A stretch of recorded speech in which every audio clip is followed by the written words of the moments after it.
All right, here we go. Today we have the first ever interview with Mia Santoro, who was an unnamed juvenile codefendant in the 2016 case involving Tay-K, where one man was killed and another was shot during a home invasion robbery. This is a very complicated story involving kids, drugs, sex trafficking, money, and ultimately multiple murders. And this is the first time that somebody from the case is sitting down and telling the whole story. So Mia, thank you so much for coming to Vlad TV. Thank you, Vlad. Well, I want to start from the very beginning. So you grew up in Fort Worth, Texas? I was born in Fort Worth, Texas, and my parents moved to a house in Arlington when I was about 5. Okay. And how would you describe your childhood when you were a kid? My family is very Italian and very family-oriented based. And so, growing up, I had a good childhood. We lived in a nice home in a cul-de-sac. We lived on a lake. We had a pool in the backyard. My dad was super strict. My mom was like the loving, comforting one. And I have a brother and a sister. And so, we had a nice big family and life was really normal. Okay, so there's 3 kids and your parents are together and they're working, but they're bartenders? Yes, both of my parents were bartenders. Okay, so that meant that at nights they were usually gone. So my parents were only off Sunday, Monday, but they worked the rest of the week. And so my parents would always leave at 2 or 3 and be home at like 2 or 3 in the morning. Okay.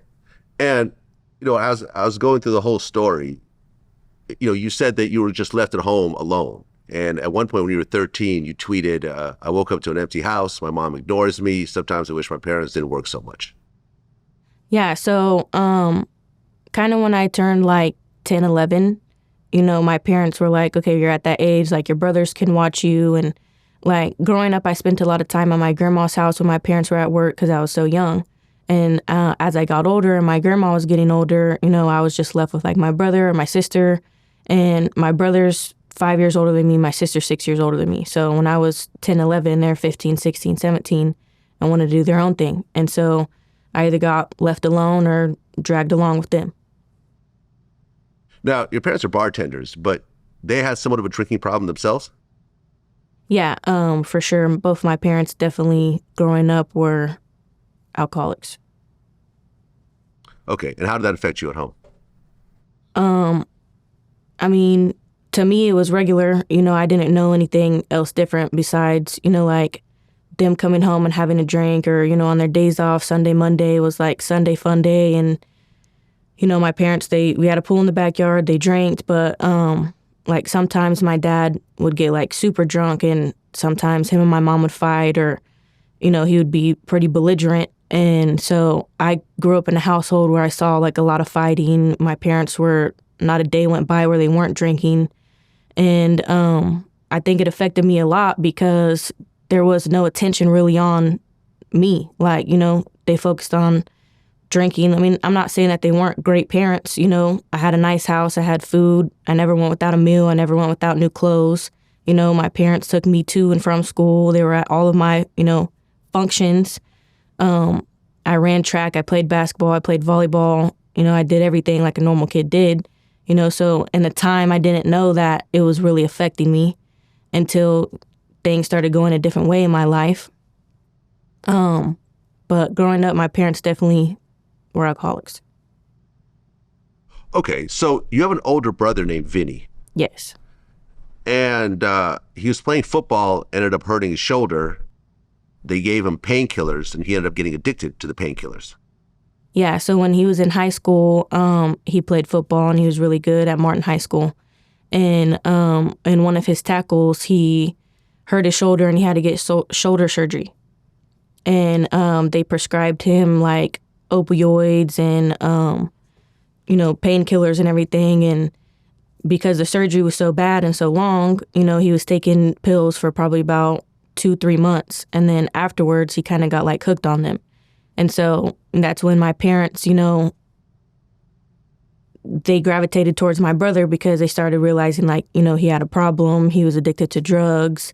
Him and my dad would fight a lot because my dad was, like, on him very hard, about, like, hey, you have this career, your shoulder's healing. I want you to be, focused in sports and focused in school, my brother would be gone a lot, or he would, come up, missing for a day or two and, doing his own thing. And my parents actually found him at Lake Arlington, and he was like in the process of ODing on the side of the road. And so we rushed over there to my brother and, saved him, and he got in the car, and my parents were just, focused on really trying to keep my brother alive because he had such an addiction.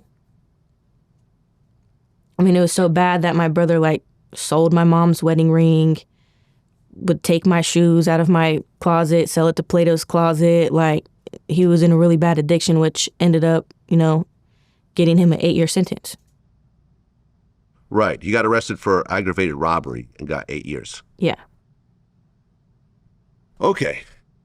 So at age 12, this is around 2012, you met Ariana.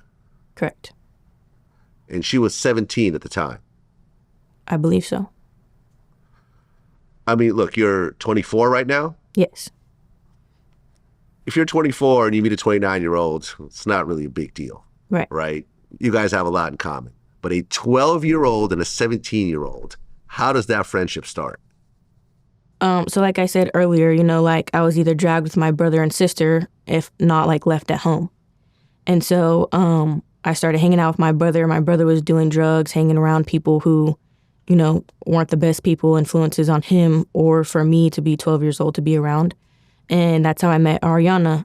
And so I was at a party and I saw Ariana there, and everybody was smoking weed. I had never smoked weed or done drugs before. And so I was sitting next to her on a couch, at like a party, which was like a known drug house back in the day in Arlington. And, she offered me to smoke the weed with her, and I hit it one time and was high and laughing and liked it. I was 12. I didn't know any better. I was around all older people like my whole life. And so I thought, it was normal, and I thought it was cool. Like, I'm 12. These people are older. I thought this was, cool to hang out with the older crowd, and, they're accepting of me. Like, my sister never let me hang out with her friends, or like kind of really be like a bond with my sister, or have any type of like really relationship with her growing up, because she was always doing like her own thing with cheerleading and gymnastics, and she was normal, like you said. Like, she was 6 years older than me, so she wasn't dragging me around with her friends, 6 years younger than her friends. They didn't do that. Okay. And Ariana was a drug dealer? Yes. What was she selling mostly? Bars, coke, and weed. Okay. At one point, you started selling drugs with her? Yeah, so after the initial time that I met her at the party, she put like her phone number in my phone, and Twitter and Instagram and Snapchat. And so, she would always tell me, hey, if you need anything, I can get you weed and get you whatever you want, because my brother was, saying like, I'm not going to give you any weed, I'm not going to give you drugs and stuff like that. When I started smoking weed, my brother was like, I'm not going to give you any of my weed. So Ariana would just give me free weed and pick me up from school or pick me up from the house, and I would just get to ride around and smoke with her. So when she was selling drugs, she kind of just showed me like, what things were worth, how you sell them. And so since I was with her every day, I just started doing what she did. At what point did you actually start going to strip clubs with Ariana? I was about 13 years old, like right before I turned 13 years old. And the time when I first met her, we were always going to like parties and going to the mall and doing like regular kid stuff, which I thought, was cool, and I enjoyed it. And I ended up really like, thinking this was my friend, not knowing how much, not really thinking about how much older she was. Because now, speaking of this story when I'm 24 years old, I look at it in a different light as like a grown woman and as a mother. And I look at it back then, if I would have known then what I know now, I would have known like, it's not normal for me to be, hanging out with this older girl, or for this older girl to have so much interest in me. So first, when it started off with just seeing her at parties, or her picking me up from school, or seeing her at school functions, or, going to water parks and, regular stuff, when she started taking me to like, trap houses and strip clubs right before I turned 13, I didn't really say anything or think anything of it, because, this is my friend that I've known for a year, and what she thinks is cool, I want to think is cool. So I was about almost 13 years old when she started taking me to strip clubs. Okay. So how does a 12-year-old react to being in a strip club? And why are like the owners of the strip club or the security not saying anything when they see you there? So every time we went to the strip club, they always played like the owners or like the house people in the front, like extra money for me to get in, because normally when you go to a strip club, you're supposed to show like a form of identification and show that you're at least 18 years or older, some clubs 21. And so, they would always pay the people under the table like they were friends with them, they knew them, and it's like they knew that they had, a bunch of kids with them coming in, and so they would just pay the door people money and we would go in. And my initial time going to the strip club, it was weird and uncomfortable, and I've never seen naked women or, the only alcohol and stuff I've ever been around was seeing my parents at home drink. So seeing like bottle girls walk around and people on strip poles, like it was weird and uncomfortable for me. Okay, now during this time with Ariana, was there any physical violence?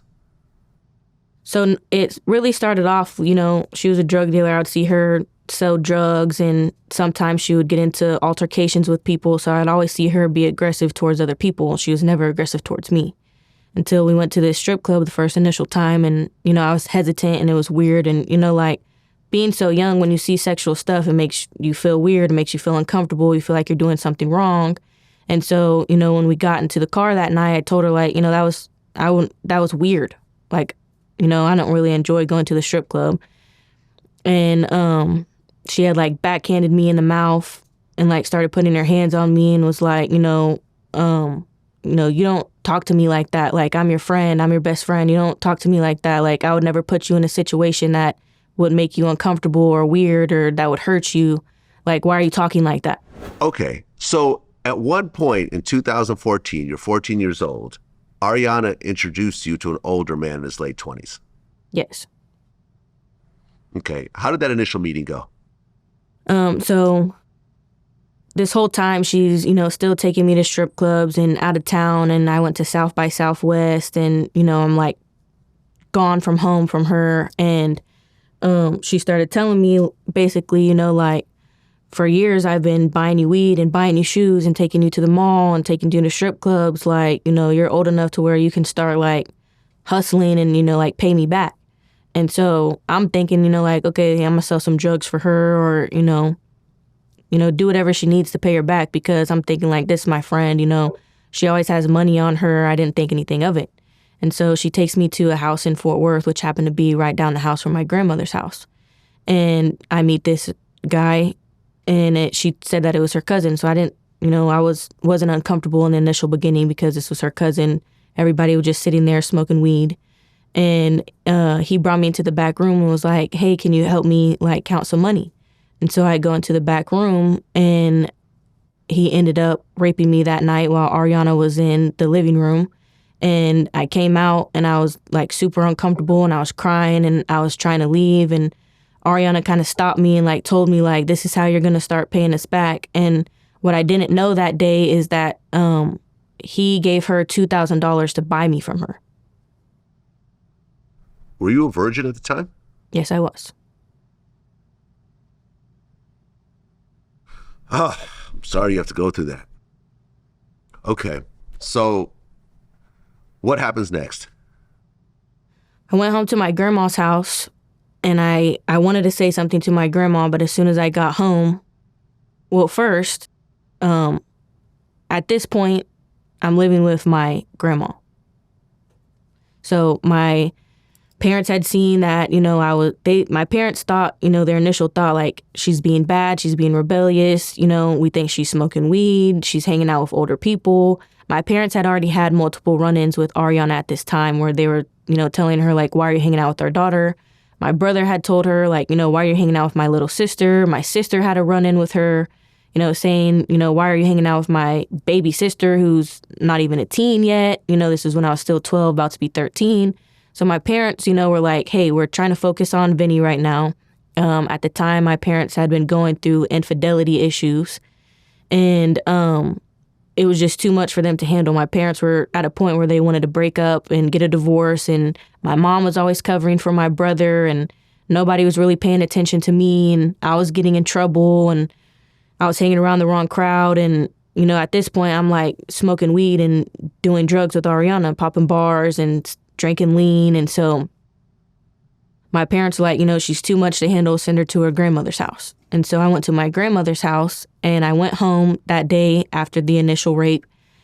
And I wanted to tell my grandma, but I remember getting into the shower and just feeling so like dirty and ashamed. And I felt like, I was going to get in trouble because I had never had sex before, and it was uncomfortable and it was weird. And, like this man was in his 20s, a 6'5", almost 300-pound man. I'm barely 14 years old, a young, small, I was very petite growing up, and I was a young girl. So my main focus when I got home was just like I wanted to take a shower. I wanted to try to wash it away and not think about it. And I wanted to tell my grandma initially because growing up at my grandma's house, we used to see this man next door.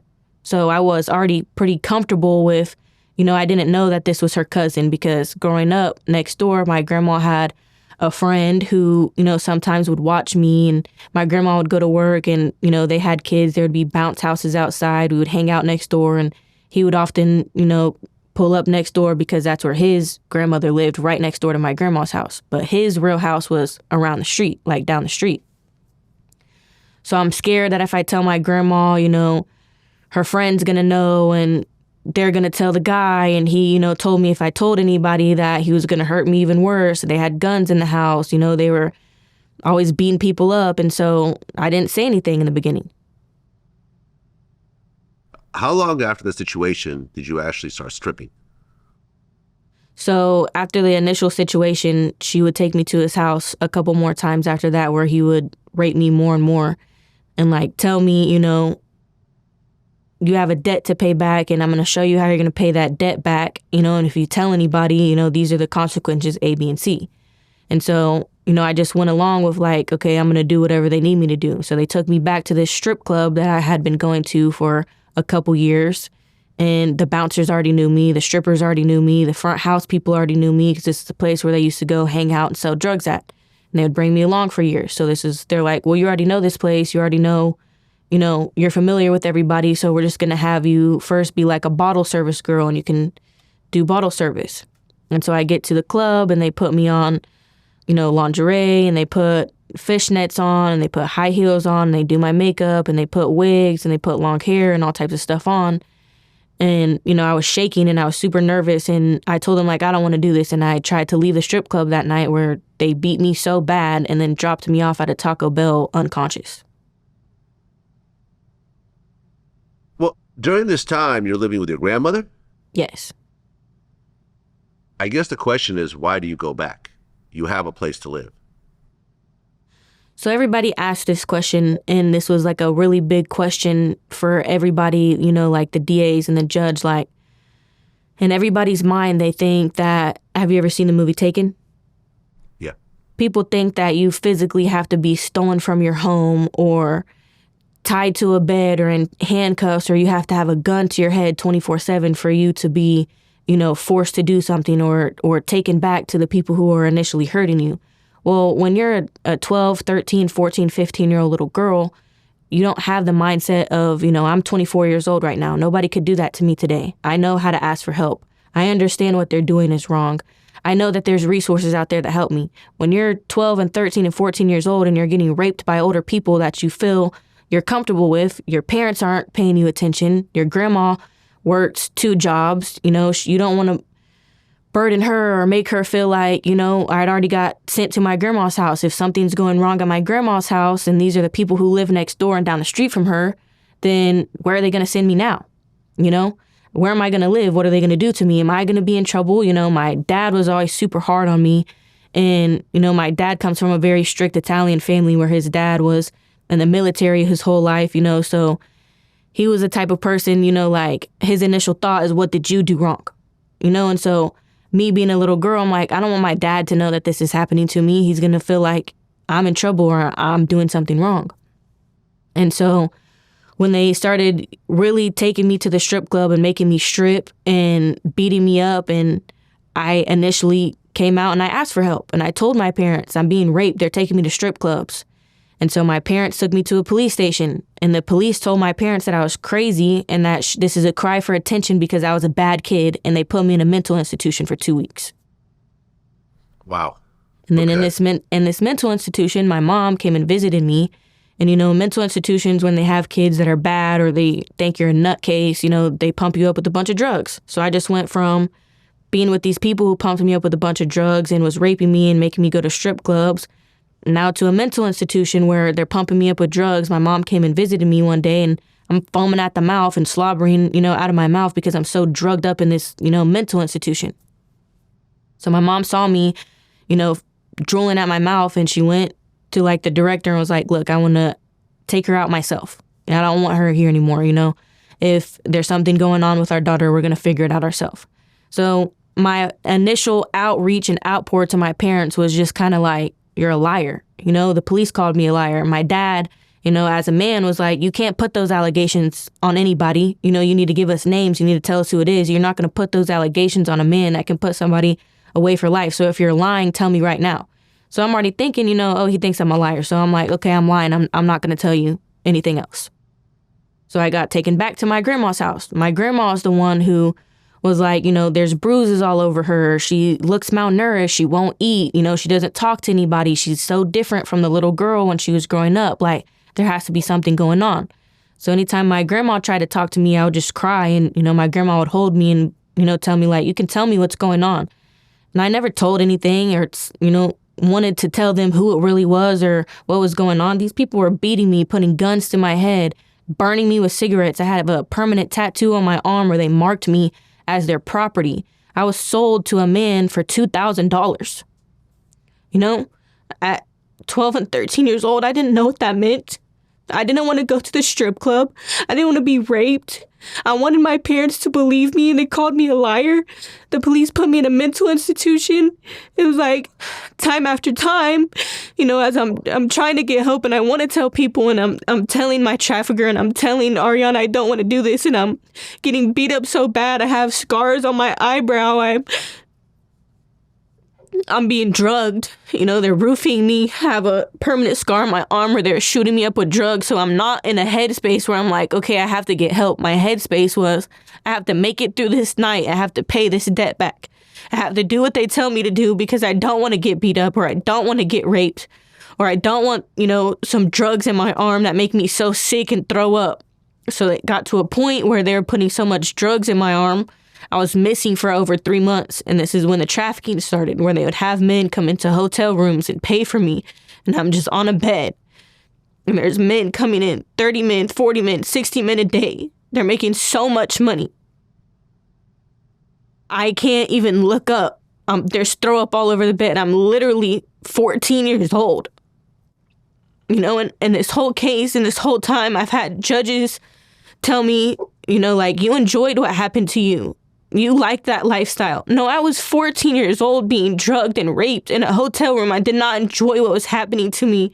I did not enjoy that lifestyle. There was nothing that they provided for me that I wanted. Yeah, I'm so sorry you had to go through that. I'm actually tearing up right now myself. And I haven't come out and told this full story because there's so many layers to it, and there's so much that happened.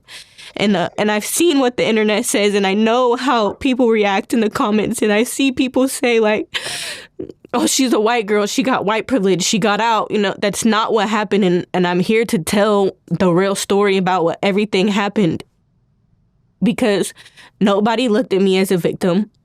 And when I was reaching out and trying to get help, and my parents eventually took me to a police department I told the police what was going on. I told them names, I told them addresses, I told them strip clubs, I told them, there's a time where they flew me out to Vegas, and I was in Vegas for 3 months missing. There's years upon years where you can look my name up. There's Facebook posts, there's missing people's persons, there's police report. Everything that I'm telling you today, I have in black and white. This sex trafficking claim is not just a claim that everybody says that me and my attorney cooked up. This is years and years of proof and paperwork that this was going on for years. Okay, so in 2016, there was a plan that came together where there was a known drug dealer who allegedly had a bunch of money. And there was a plan where you and Ariana would go into the house, and then 4 guys, Letharian, Sean, Jalen, and Traymore, aka Tay-K, would go into the house and rob the guys for all their money.